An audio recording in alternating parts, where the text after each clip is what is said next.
வணக்கம். நெருப்பு தமிழர். விஜயும் த்ரிஷாவும் நல்ல ஒரு கேர்ள் ஃப்ரெண்டுங்க. இதை ப்ரூஃப் பண்ணுறதுக்காகத்தான் தளபதி வெளியில் வந்து தில்லா நின்னார் அப்படின்னு சொல்கிறீங்க. சரிங்க, 51 வயசில் இவருக்கு கேர்ள் ஃப்ரெண்டு தான் அப்படின்னு ப்ரூவ் பண்ணி இப்போ அவர் என்ன சாதிக்க போகிறாரு? அரசியலில் நான் கேர்ள் ஃப்ரெண்டு வச்சுருக்கிறேன் அப்படின்னு ப்ரூவ் பண்ணி என்ன சொல்ல வர்றாரு?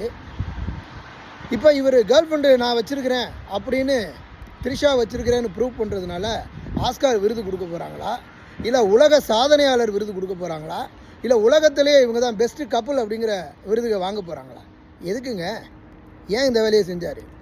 அப்போது இவர் நான் த்ரிஷா வச்சுருக்கிறேன் அப்படிங்கிறது ப்ரூவ் பண்ணுறாலும் சரி, ப்ரூவ் பண்ணலைனாலும் சரி, இது ஒரு தேவையற்ற விஷயம் தானே.